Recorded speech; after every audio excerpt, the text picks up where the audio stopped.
delivering the Ramanujan commemoration lecture now. Of course, we are disappointed that she's not physically present due to a certain visa issue, but she has agreed to give this lecture. So let me introduce her.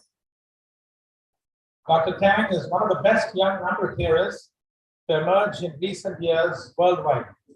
She, by herself and in collaboration, has established a number of striking results in some central problems in arithmetic geometry and number theory. She completed her PhD in 2016 under the supervision of Mark Kissin at Harvard University. One of her most striking results is a collaboration with Frank Talagari and Vasil Dimitrov on the unbounded denominators conjecture. Even though the abstract does not mention the name of Ramanujan, I have to point out that this unbounded denominators conjecture is related to an area known as the theory of modular equations. It is related to elliptic curves, elliptic functions. And modular equations were of great interest to Srinivasa Ramanujan, and he discovered many such modular equations. So this work is actually directly impinges on the work of Ramanujan and stems from that. I just will do a brief bio of Dr. Tang and invite her to the lecture. She was born in China, completed her BSc at Peking University in 2011, following which she went to Harvard University for her graduate studies. As I said, she completed her PhD in 2016 at Harvard under the direction of Mark Kissin. She was then a postdoctoral member of the Institute for Advanced Study in Princeton in 2016-17 and as an instructor at Princeton University during 2017 to 2020. After spending the year 2021 at the CNRS in Orsay, France as charge de recherche, she returned to Princeton for a year and subsequently joined the University of California, Berkeley as an assistant professor where she is currently. She is really one of the deepest and most creative mathematicians, and her wide-ranging contributions are expected to have impact in the decades ahead. So I have a great pleasure in inviting her to give a talk, the unbounded denominators conjecture. Dr. Tang. Thank you very much for the introduction. It is a great honor for me to receive the prize, and also like a great pleasure for me to talk about the joint work of Frank Talagari, Vasil Dimitrov, and myself on the unbounded denominator conjecture. I would like to thank both the organizers and the prize committee that I feel sorry that I cannot come to India in person due to visa problem, but I hope that during the talk I'll at least convey, as already mentioned in the introduction, is like modular forms is definitely one of the areas that Ramanujan has studied a lot, and the how like numerous equations in his notebook may be related to the talk here. Let me get started from the most basic objects of modular forms, and please feel free to stop me if you have questions. And so today, throughout the talk, we are going to consider finite index subgroups of SL2Z, and we are going to first see what are the like group theoretic descriptions, and then how it is related to modular forms. So there's one most important subgroup, namely the principal congruence subgroup of SL2Z, given by the matrices which are congruent to the identity matrix modulo n. And in related to these ones, we have the so-called congruence subgroups. These are the finite index subgroups of SL2Z, which are defined using finitely many congruence conditions. And in other words, it also the same as saying that it contains gamma n for some n. And we call all the other finite index subgroups the non-congruent subgroups, namely that they don't contain any gamma n. And actually, it's like if you count, you can count either if you want to count by index, or later on we can count by the genus of the modular curve defined using the subgroup. Most of the finite index subgroups are non-congruent. And but there's a key difference between SL2Z, namely the most classical module forms, in comparison to maybe you may want to talk about automorphic forms for other reductive groups. The key difference is that if we work with groups with higher rank, namely SL2n for n at least 3, or SP2n for n at least 2, note that SP2 for n equals to 1 is isomorphic to SL2Z. Okay, so these are the two natural high dimensional generalizations of the SL2Z group, but like the key difference is like all the finite index subgroups of them are actually congruence. This is a theorem like independently by Bars-Lazar's theory and also Mennick. And so that's why like what we are going to talk about today is really a story for SL2Z, or for like some groups which indeed have non-congruent subgroups. Okay, although I said you could do a counting and see most of the groups are like non-congruent, I would like to give some more concrete examples. In order to do so, I would like to introduce the more geometric objects, namely the modular curve. So we start from the up half plane, and then it emits an action by SL2Z. And then we can, once we pick a finite index subgroup, we can take the quotient space of the upper half plane by gamma. And so this one is actually a Riemannian surface, or like sometimes an orbifold if you have like groups with like finite order elements.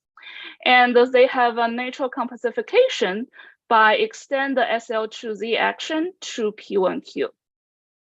And the extra points that we add to the Riemannian surface, the modular curves, are called cusps. So the first example, if we just take SL2Z itself, and then as orbifolds is isomorphic to C, and more concretely, the coordinate on C is given by the classical modulo J function, which you can actually write out the Q expansion, where Q equals to e to the 2 pi I tau in the concrete way. And the one thing that I would like to bring your attention to here is that all the Fourier coefficients here are integers. And more geometrically, you can also think about this as the moduli space of elliptic curves. Okay, then we can work with the next group, namely that the congruence subgroup gamma 2. And in this case, if we just consider the action by gamma 2, and it's actually isomorphic to C minus 2 points, and then the coordinate is actually given by the so-called modulo lambda function, which also has a Q expansion. Note that we pick a slightly different Q here because of like the 2. Basically, we divided 2 pi I tau by 2. And then we have this Q expansion of the coordinate on C given by this concrete formula. And then one thing that I would like to point your attention to here is that actually, if you write out it as a formal power series in terms of Q, you will see that all the coefficients are actually still integers. And then we can have another example, namely is because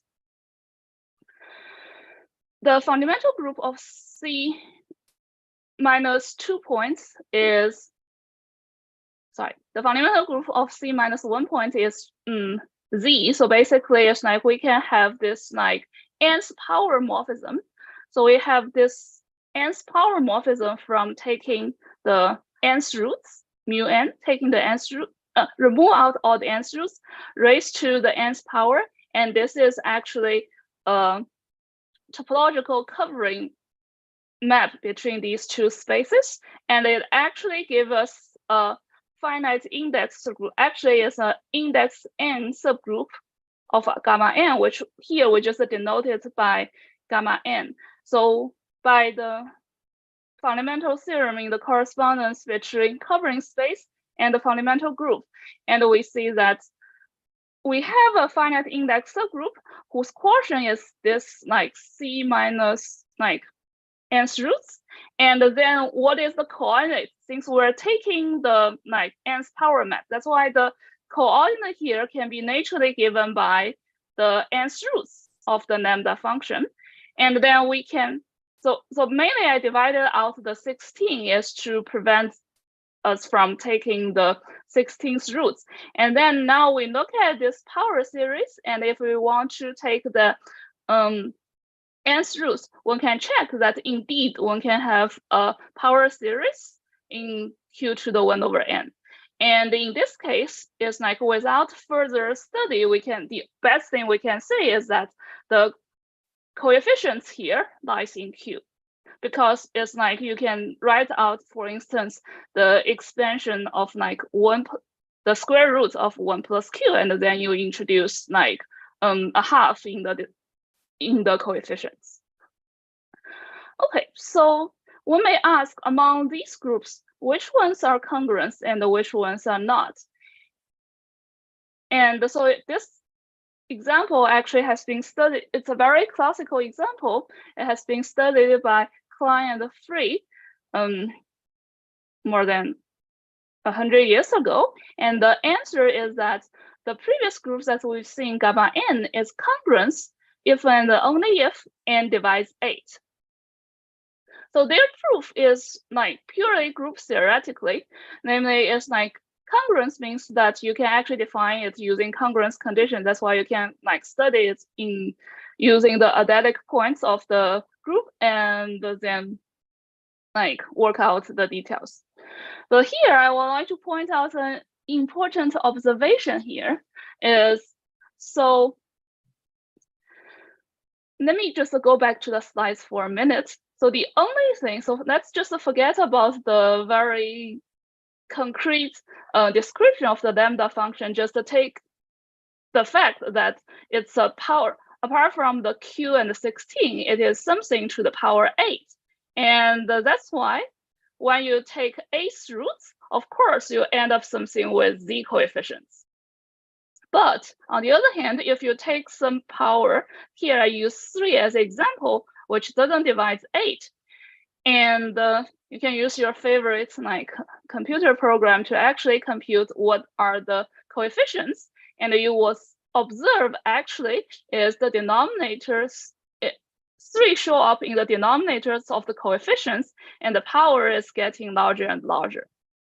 So this was actually conjectured by Atkin and Schwantendyer in a conference in 1968, while their paper was published in 1971. This is like one way they propose to be like the difference between congruence and the non-congruent subgroups. And namely, it's like, this is not a coincidence that the result of Klein and Free said that for congruence, gamma n is congruent if and only if n divides 8, versus that when you write out the explicit power series expansion of the coordinates, that you see denominators in the case when it is not congruent. So this is actually one way to distinguish these two things. And I'll give the more precise statement of the theorem later. And I would like to just mention, in case you're interested, you may read the paper of Atkin and Schwantendyer, and also there's a survey paper by Ling Long, published in 2008, where they study many examples of such type. Is that you start from some genus 0, namely something is P1 minus a couple of points. You start from something which is genus 0, take the nth roots, and study whether these ones are congruent and non-congruent, and study the power series expansion, the Q expansion of the coordinates function. And also there's also a recent work of Forey and Frank, where they actually study index 7 subgroup of SL2Z. Okay, so I would like to actually give more examples. So why, instead of just consider the coordinates, so what is a more fancy way to talk about the coordinates that we've seen before, is that the coordinate function are meromorphic functions on the completion of the upper half plane, with the portion of the finite index subgroup action, which is holomorphic on the entire upper half plane and only has poles at the cusps. And in other words, you may view them as holomorphic functions on H, but invariant under the group gamma. And then instead of requiring functions to be invariant under the group gamma, we can assume that it satisfies this particular transition law. And this is indeed the definition of modular forms. Namely, it's a holomorphic function on the upper half plane, satisfy this particular transition law with respect to elements inside the finite index subgroup gamma. And we assume, so for today's talk, we just put the weakest assumption saying that we assume they're meromorphic at all the cusps. And then the Q expansion we've seen is coming from Fourier's theory. And so this is just because we have these functions to be periodic, and hence we can write out exactly the Fourier expansion. And we're studying the coefficients of this Fourier expansion. And here, for the simplicity, we pick the cusp to be tau equals to I infinity. You may feel free, for what we're going to talk about today, you may feel free to work with the other cusps, and then all the results will still be the same. And for simplicity, we're going to assume that it's also holomorphic at this particular cusp.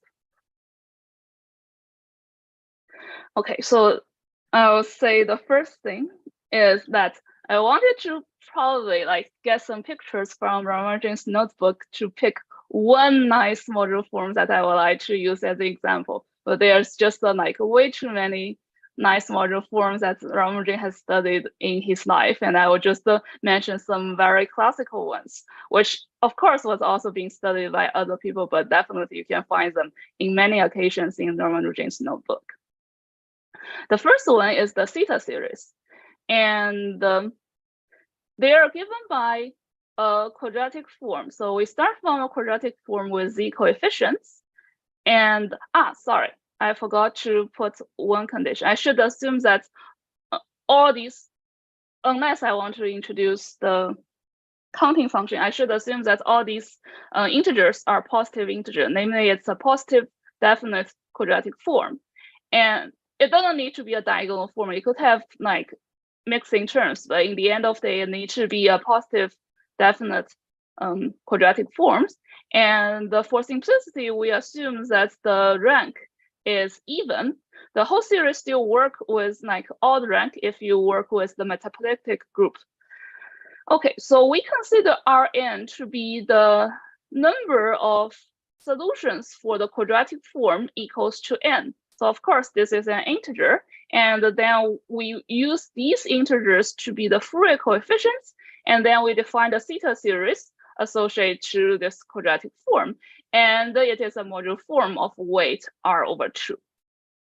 And of course, it's it is a congruence modular form. Namely, it's you can actually work out explicitly that the transition law is with respect to some gamma n, where n is related to the discriminant of the modular form. And on the other hand, it's so we also have the Theta series in the rank 1 case, and these are the Theta series related closely, the Jacobian Theta series closely related to the elliptic curves, and the lambda function that we've seen before is actually the quotient of 2 Theta series. And the last one, probably if people talk about the Ramanujan, will be the most famous modular forms, namely the delta function, which gives the Ramanujan tau function, and then later in the talk we're going to use the Dedekind eta function, and the eta square is a weight 1 modular form of and also of certain congruence level. So all these examples, you can work out explicitly the transition law for which particular groups, and which is definitely matches with the philosophy of Ashkin and Schröten-Dyer, which says it's if you're having a modular form with integer coefficients, then you're expecting to have a congruent subgroup. Okay, now I would like to actually give the precise statement of the unbounded denominator conjecture. So for simplicity, previously we talked about holomorphic functions, and the Fourier coefficients are complex numbers. But for simplicity, I would like to restrict myself to the case when the Fourier coefficients are in Q bar. But more precisely is that the logic behind this is the following: is like all the modular curves that we've seen before actually can be defined over Q bar. And then moreover, the vector space of modular forms is also spanned by, has a Q bar structure, namely they spanned by modular forms with all Fourier coefficients inside Q bar. And for each modular form, you can, for each element in such a base, you could even choose like a finite extension of Q so that all the Fourier coefficients lies in it. And then to extend our kind of observation between the difference of Q and Z, namely integers are rational numbers without denominators. And then we are going to work with algebra integers, namely is like, there's a couple of ways you could think about it.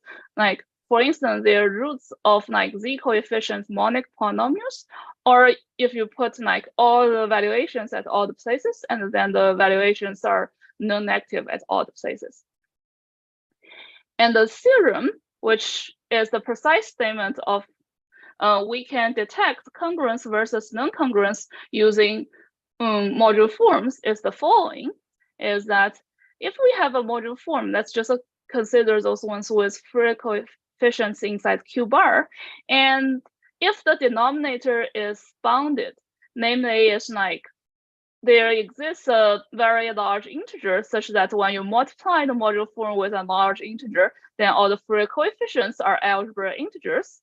And this is the equivalent to saying that the level of the modular form F, namely is like the largest gamma such that the modular form satisfies the transition law, is actually congruence. So which means like one way to interpret this theorem, which says it's like, if we start from a modular form, which is like, whose level is non-congruence, namely it's like, it's not satisfy the law of the modular forms with respect to any congruence subgroup of SL2Z. And then, no, you wouldn't be able to just cancel the denominators by one large integer, which concretely go back to the example that we've seen with the cube roots of lambda, is that we have the power of 3 getting larger and larger inside the denominator.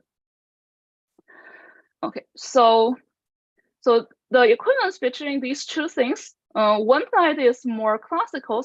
The part from like the congruence modular forms are actually have bounded denominators. This is a more classical part of the theory, which I'm going to explain first, and then later I'm going to say more about the other direction. Okay, so the classical direction is the following: is that how do we see that all these modular forms are actually, all the congruence modular forms are actually like have bounded denominators? And the key thing is that we're going to use the Heck operators. Let me not give the concrete definition of the Heck operators, but being hand-waving, saying that it is the same as saying you could think about modular forms as a function on the moduli space of elliptic curves, while the Heck operators is you take into account the value of this function at all the other elliptic curve which admit a degree p isogenous to it.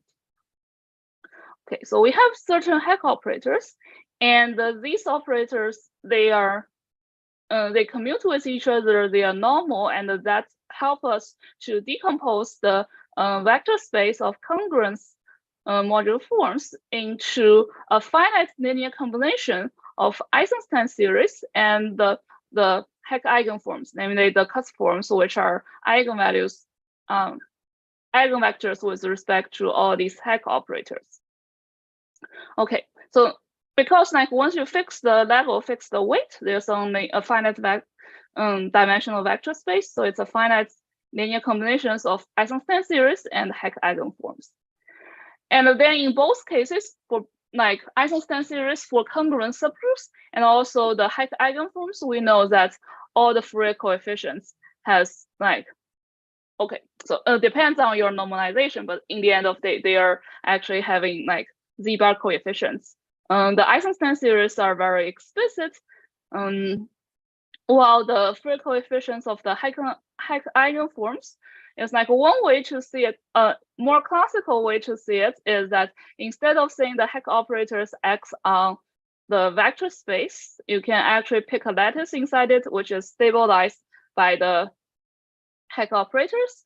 Or a more fancy way to say is like these Fourier coefficients are actually eigenvalues of frobenius on certain algebra geometry objects, so that we know these are our algebra integers.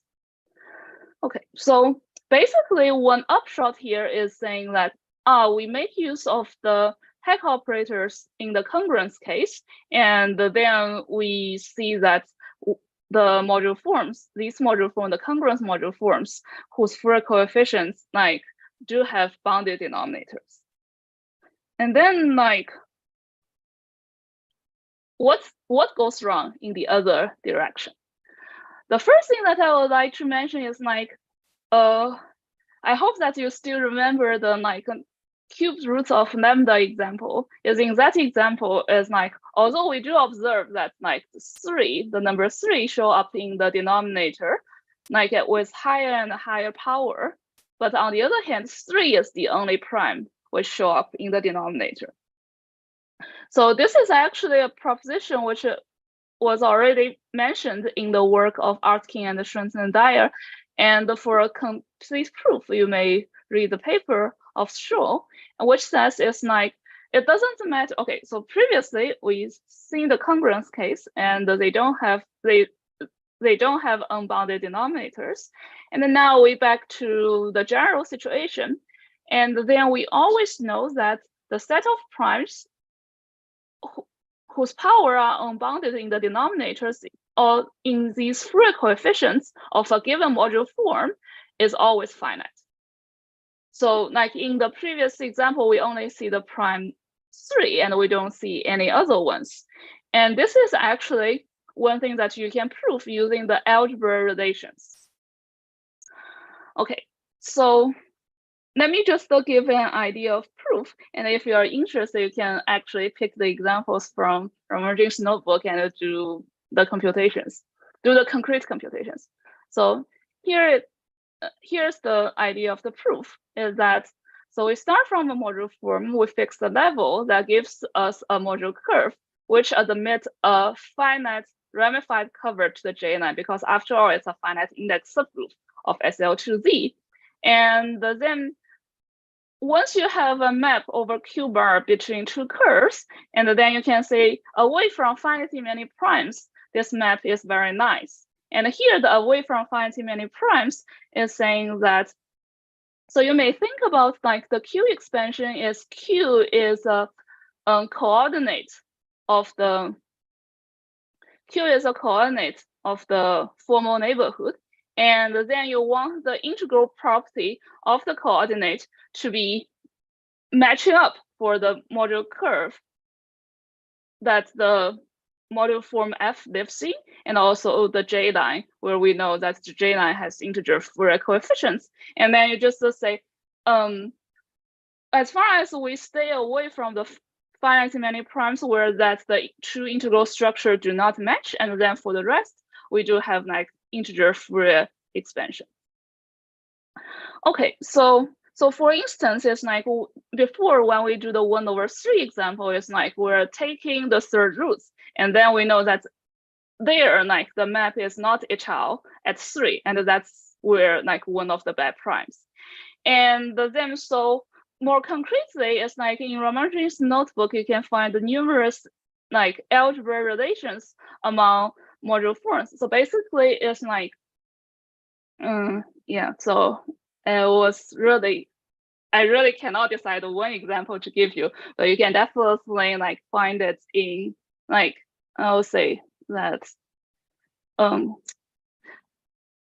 actually I'll put it as Burns has wrote like 5 volumes about like formulas from Ramanujan's notebook, and then among them that probably you can find at least half of them, including many algebra relations from module forms, and the other, sorry, it's like one module forms and the other module forms which are closely related to it, which is like up to part of a Heck translates.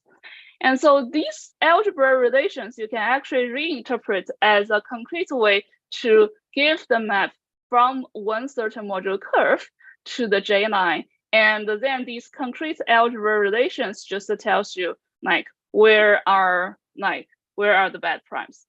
Although kind of like this is like, I would say probably not the best argument, is like you would have bad primes, but one doesn't say that bad prime is definitely give you unbounded denominators, because in the congruence case, when you look at you can actually study the covering map. Sorry, you can study the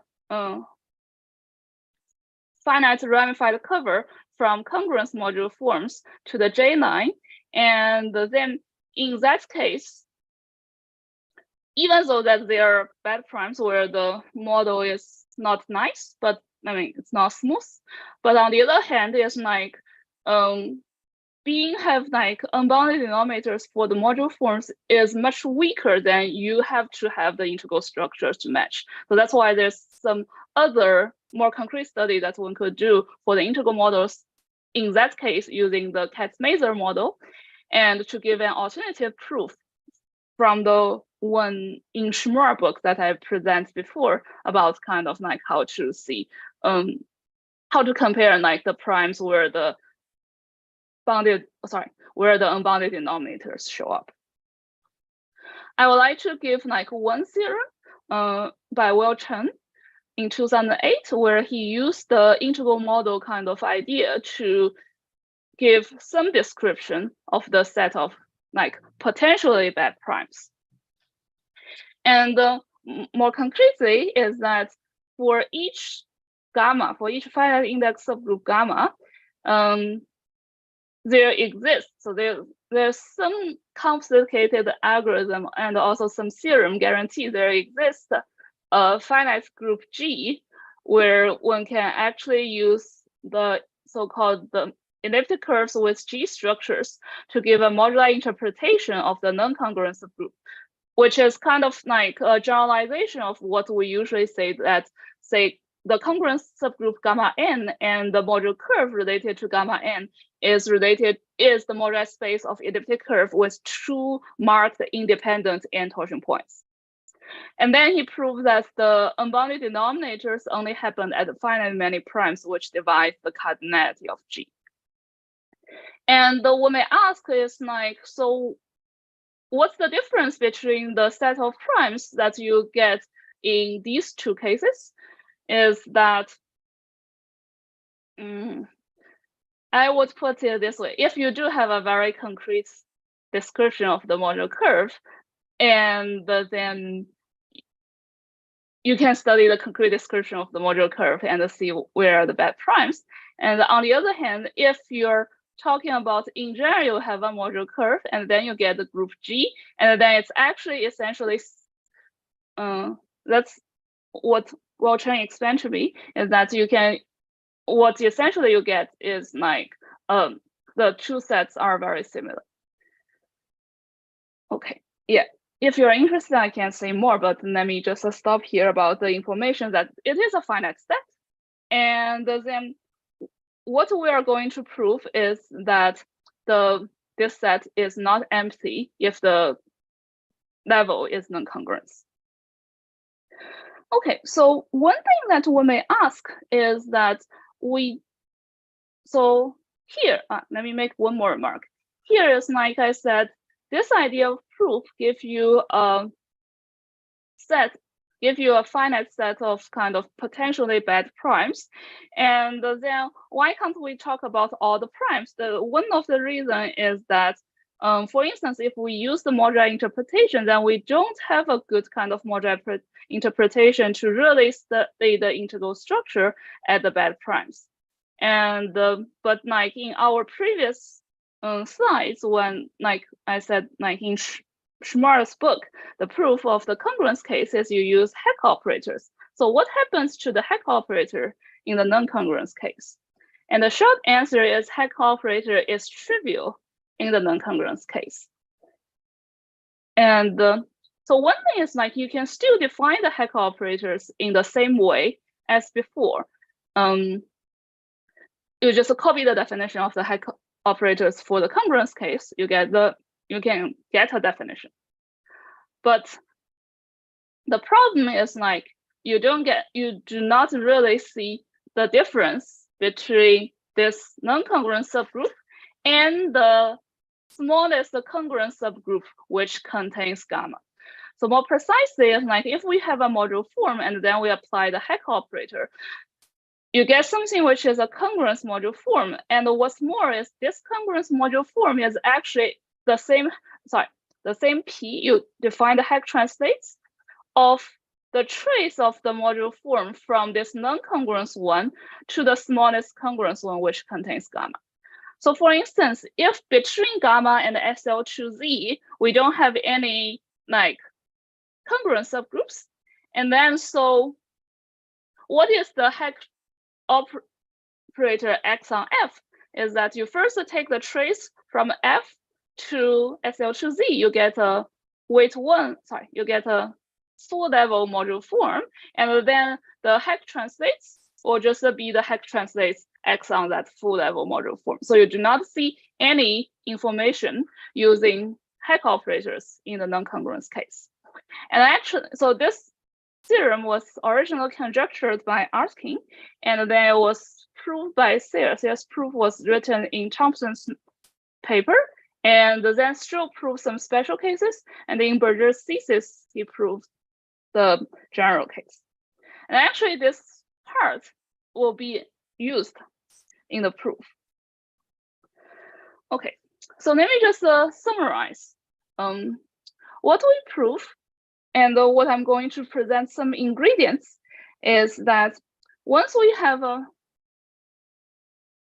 finite index subgroup, which is not congruence, and then we pick a module forms on it, which doesn't come in from a larger level, which is congruence, and then so the denominators is unbounded. Namely, it's like there's definitely some prime whose power getting larger and larger in the Fourier expansion. But however, it's like we do know from the previous slides, is like the set of primes where the denominator gets larger and larger, and the power of the prime gets larger and larger in the denominator is a finite set.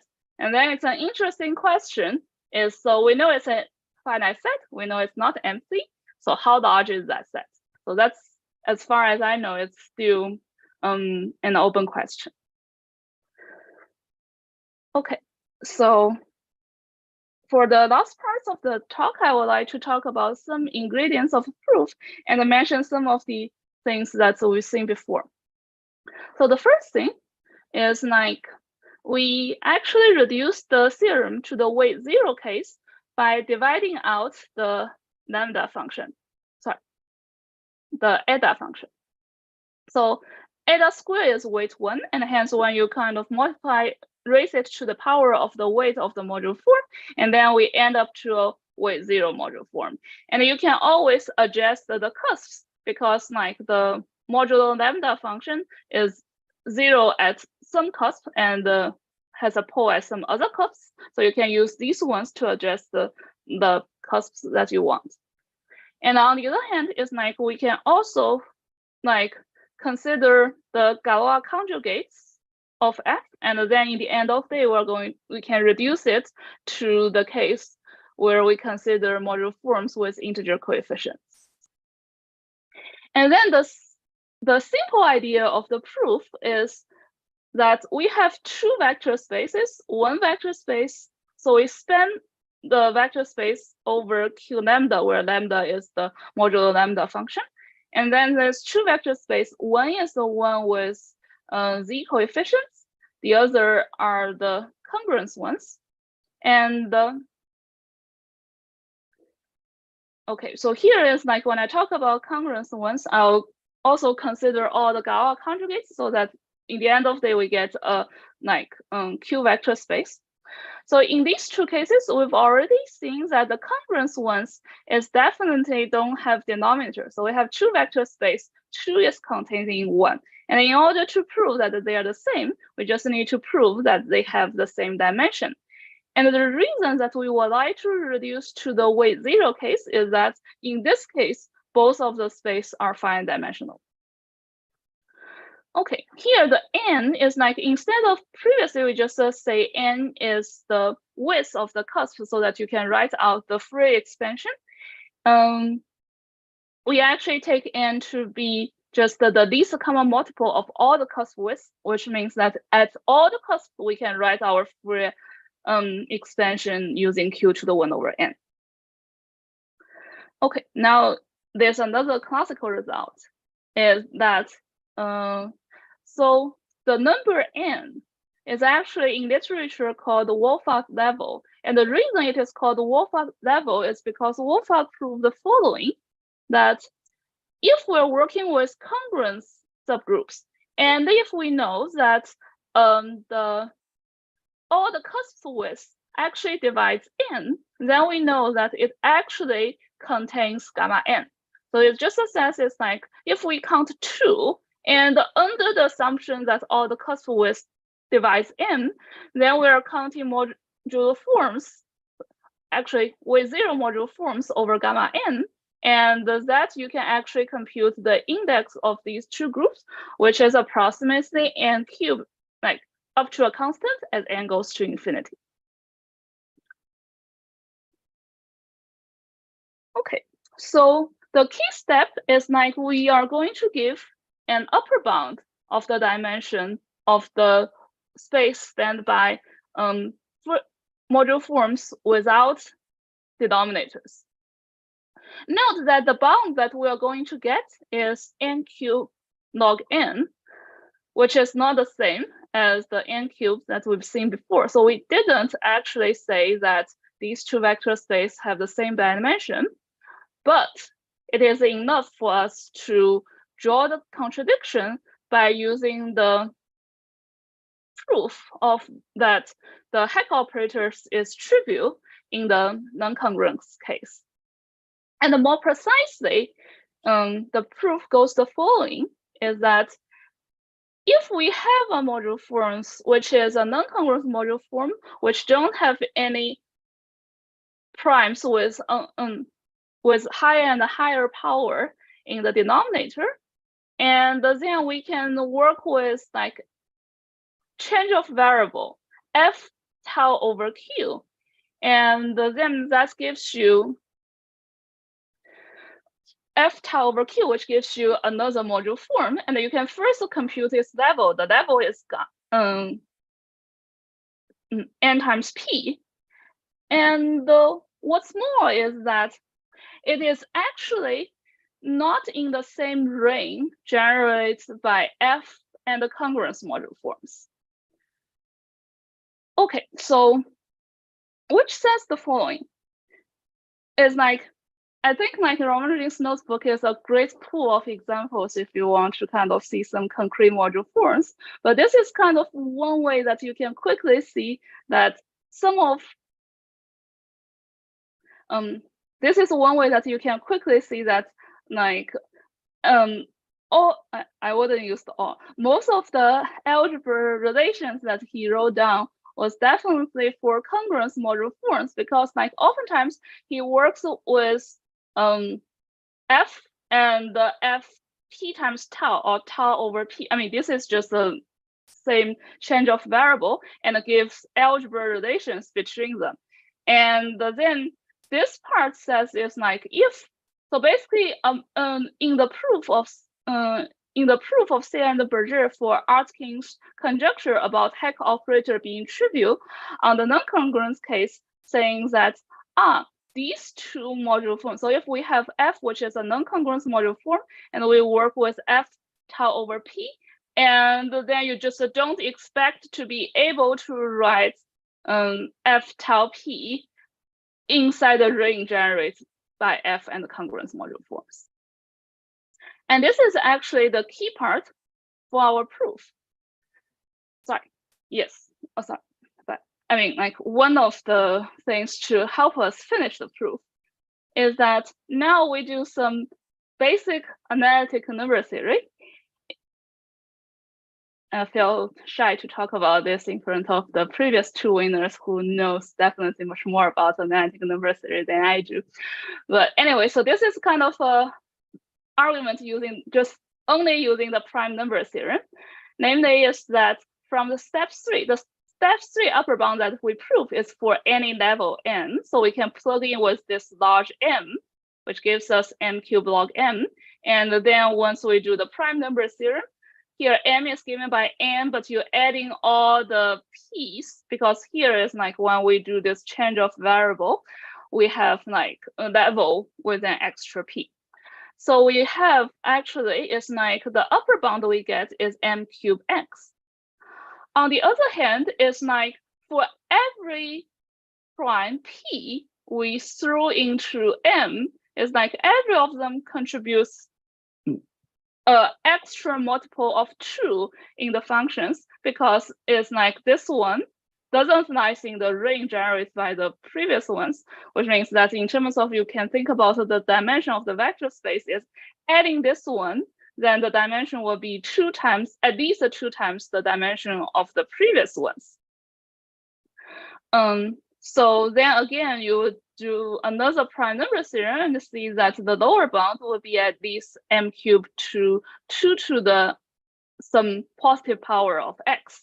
And of course, in this case, you see that the lower bound is much larger than the upper bound, which gives the contradiction, which says it's like we should not have such an f to begin with, because it's like the difference we're using here between the congruence and the non-congruence module form is that this statement only holds true for the non-congruence case. For the congruence case, I mean, you definitely have many examples from Ramanujan's notebook, and they're like closely related to each other.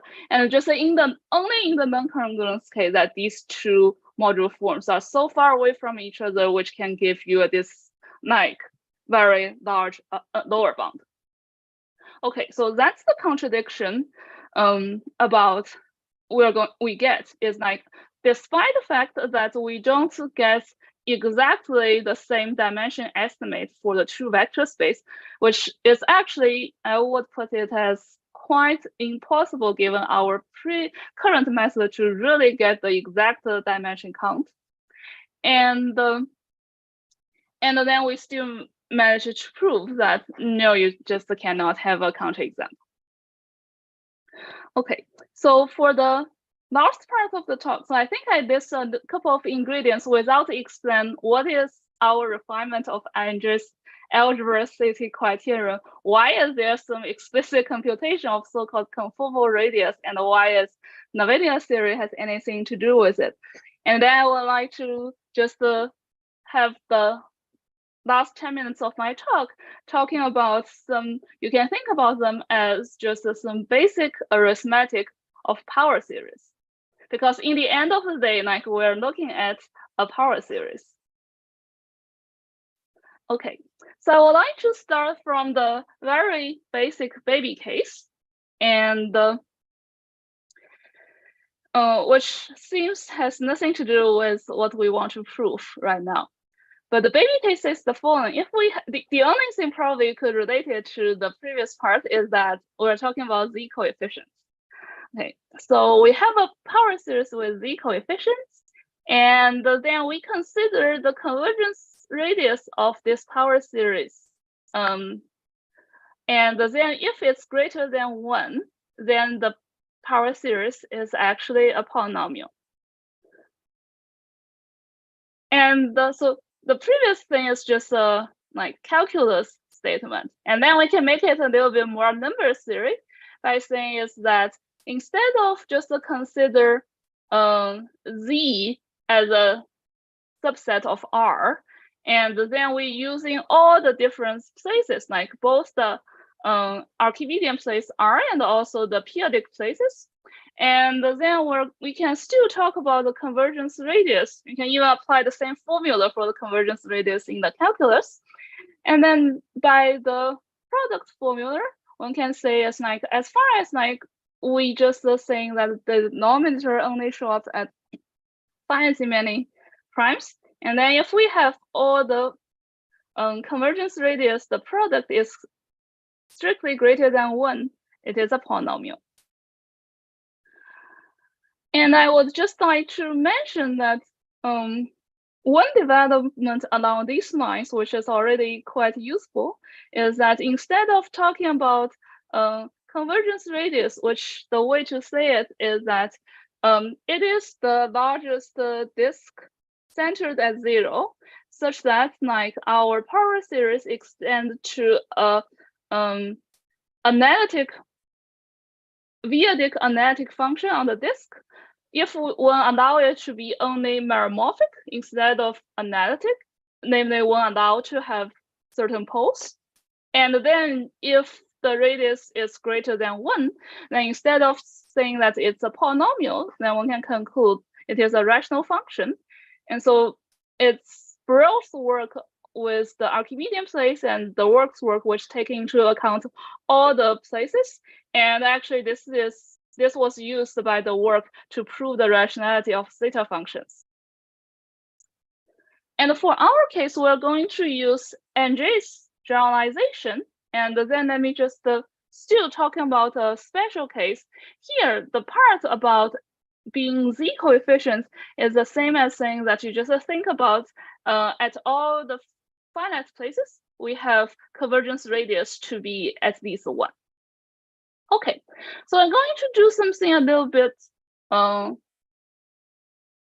more general than the largest disk centered at 0, so that the function is meromorphic. We're going to say that we are now to do a change of variable. So here C is with coordinate x, but we are now to do a change of variable using phi, and such that center is still maps to the center.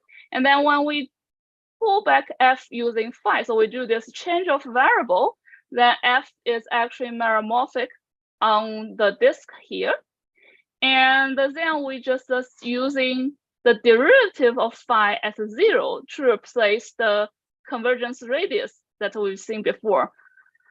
And then the conclusion would be is if the derivative at 0 is greater than 1, then the function is actually algebraic. Let me just make a couple of remarks. The first is you can definitely make an adelic version. And this theorem is actually also very useful. So before I said the broad work criterion was used to prove the rationality of zeta functions. And this is an algebraic statement, which was actually used by the Chudovsky brothers and also Ivan J to prove the so-called solvable case of Grothendieck-Katz p curvature conjecture, which is a local global principle for arithmetic arithmetic differential equations. And then so the relation between this one and the radius of meromorphy is that, so if we only consider the largest disk around the center with coordinate x, and then which means is we are only allowed to do scalar phi x equals to c times x, where you can take c to be the constant whose absolute value gives you the convergence radius. And as a side remark, which we're not going to use today, is that if one still want to end up to have the conclusion that the function f is rational function, as in the broad work, we need to assume that the phi here is actually injective. And then you can try to work out this particular example of the square root of 1 minus 4x to see like, yes, you can apply the algebraic criterion to say it is algebraic, but you cannot apply the rationality criterion to say it is rational. And the most important thing for us is that the proof of even J is actually effective, and he actually gives an upper bound of the algebraic degree. And the relation between that one and our case, let me just use like our particular case as an example. So for simplicity, I mean, although in the whole proof, we do have to work with a more general situation, but to like help us to understand the idea of like why algebraic criterion is useful, is let's consider a simple case when we have a power series whose Q expansion are integer coefficients. And sorry, are integer and with Q to be e to the pi I tau. And then we also recall like our lambda function has the property that it's after dividing out 16, it's Q plus high order terms and with Z coefficients. So which means if we formally write Q as a power series expansion of lambda over 16, it's also Z coefficients. So in conclusion, it's like we can actually write F as a power series in X where Fx has Z coefficients. Okay, so now what's the relation between F and X? So F is the lies in the space of module form with Z coefficients that we want to bound, give an upper bound of the dimension with respect to where X is just the lambda line. And then, so if F is such a power series, and then you can see it's like F squared, any powers of F is such a module forms. And then, so the algebraic degree of F, which was kind of proved in, like was given an upper bound in Andre's theorem, is giving us that what is an upper bound of the dimension of the vector space spanned by 1f, f squared, and all the powers of f. And that's actually how Andre proved the algebraicity, and it doesn't necessarily need to apply to just the powers of one function f. You can actually apply it to like all the different f's with the same convergence property, and then get an upper bound. So the upper bound of the algebraicity degree that Andre gets is actually an upper bound of the dimension of the vector space in the key step number 3 that we would like to have. Although just unfortunately, like the bright side is definitely Andre's theorem gives us the right framework to think about what is exactly the direction that we want to pursue. But unfortunately, like the bound get from his original proof is not good enough. So I would like to just give a display. Okay, so the theorems look a little bit long, but I would really want to explain what is the story behind the theorem. So let me just starting from the end of the slides. So in the end of the day, we get a dimension bound to be some constant times the integration of the phi. Phi is the change of variable that we pick in order to make things work, which I'm going to explain later.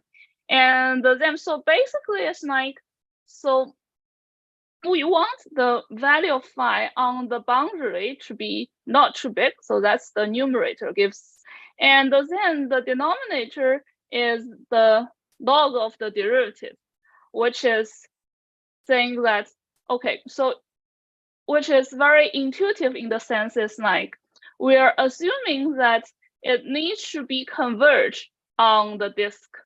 And then the larger the derivative is, which is kind of the larger this region is, and then you do expect to have fewer functions. So that's why it's like we want something in order to get a small dimension bound. We want to find a function phi such that the derivative is large, and also the function phi on the boundary is not too big. And this is like how we construct our function phi. So we're starting from the definition that we have all the cusp width divides n, which allows us to actually using this nth roots map to resolve the cusp to actually extend the function over the cusp at 0. So that's why it's like instead of having c minus 0 and the nth roots of units, we actually have a function which lies on the entire u. We can add 0 back. And then we're going to take our phi to be essentially the universal covering, because universal covering is the one which you expect to have the largest derivative when you have a map from a unit disk to whatever region that you have. And then, so we just kind of shrink ourselves to a smaller part so that we can have some control of the numerator. And that's why the computation for the, let me actually use the next slide. So the computation for in order to get the bound, the computation for the numerator is coming from the Theta Series, or the computation for the denominator, which is a similar term here, is given by the estimate of conformal radii. And just to be complete about things in the literature, after our work, in recent work of Boss and Schaus, they do give a better bound than the one that we present here, and which you can, and they also kind of give a geometric interpretation of the bound that they give. Okay, so let me just summarize is that we work with modular forms, and we eventually translate our work with modular forms to just this purely arithmetic study of power series. And then the only thing that we used in our proof about modular forms is that in this upper bound is modular forms are holomorphic functions on the particular modular curve, and then its behavior around all the cusps is determined by the cusp width, and that gives us enough information to study these power series and finish the proof. And thank you for your attention. I would like to just stop here. Thank you.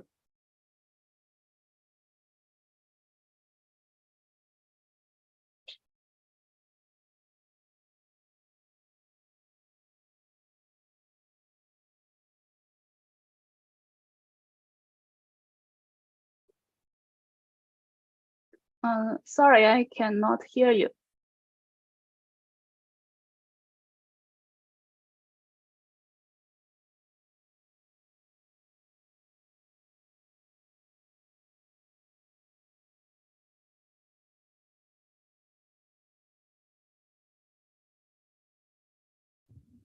Yeah, thank you, Yaming, for your brilliant lecture on your lovely work with Caligari and Dimitrov, and thanks for the host of real research in modular forms.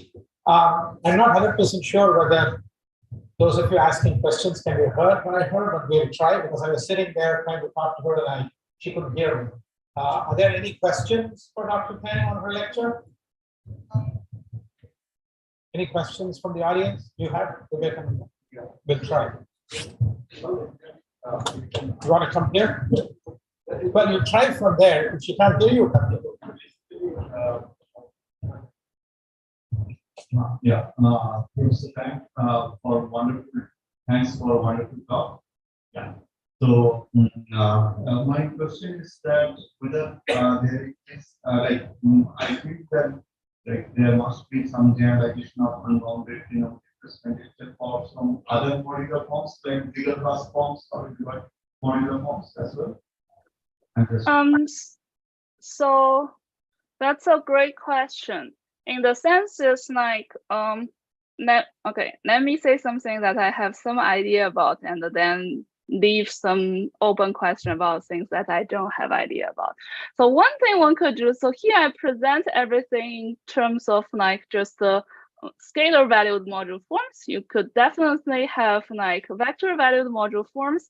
And then when you have a vector valued module forms, you can put, it depends on what condition that you put around the cusps.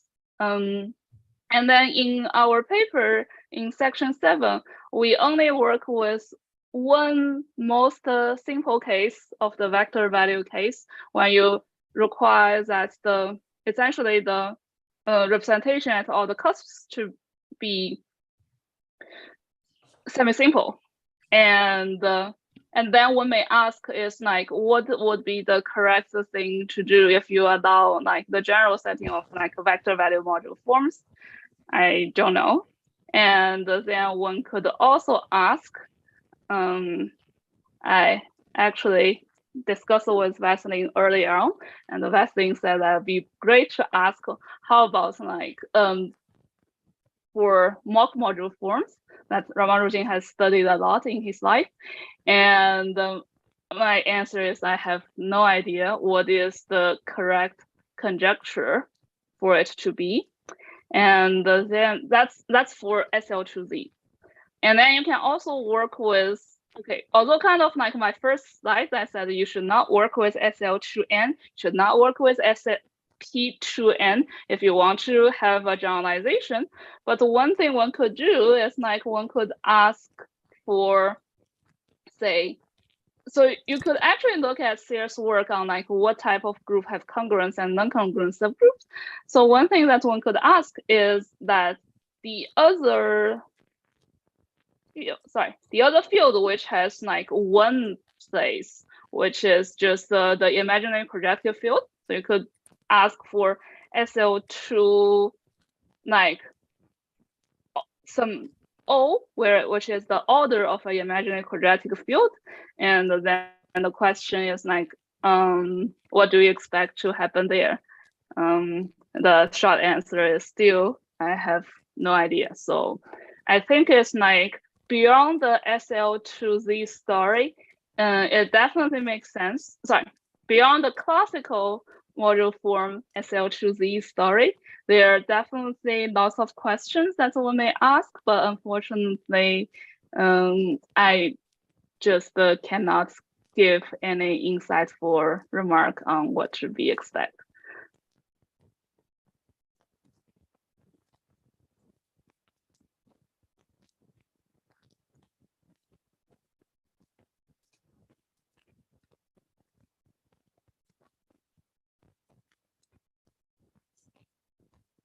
Yeah, that's all I could say. Sorry, I think it's more like throw out many questions instead of give you like a good answer to your question. But that's unfortunately the best I can say right now.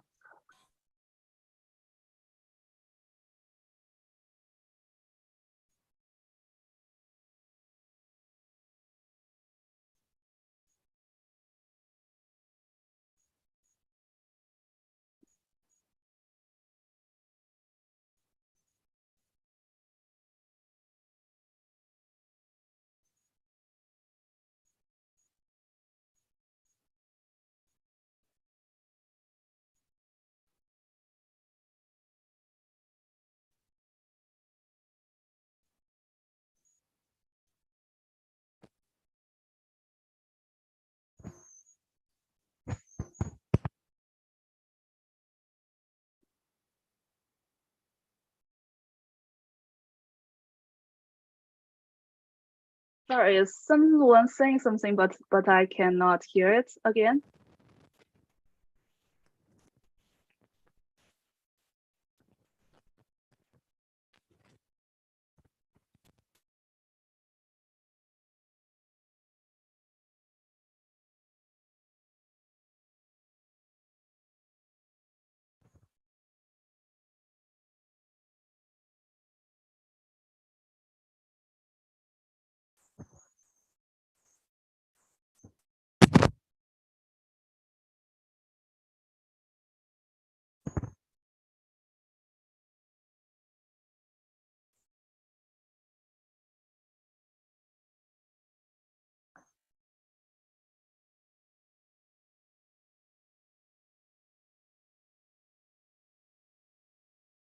Sorry, I think I still cannot hear the microphone.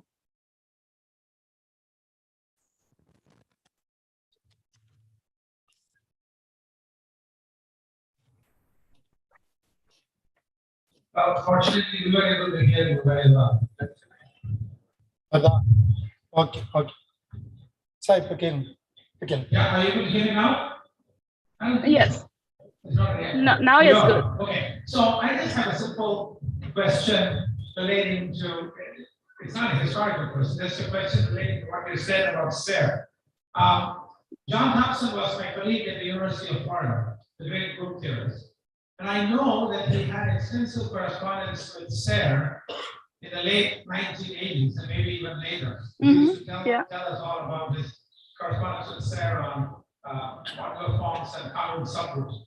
So when referring to Serre's theorem, Serre's proof, you refer to Thomson's paper of 89. So is that the only place where Serre's theorem and proof are given? Yes. The Thomson paper? Yes. Yes? Yes. That's okay. As far as I know. All right. Okay. Any other questions from the audience? So let us then thank our speaker for a. Thank you very much. We hope you will be here in December 2023 live to give a talk. Okay? Yeah. All right. Bye-bye. Bye.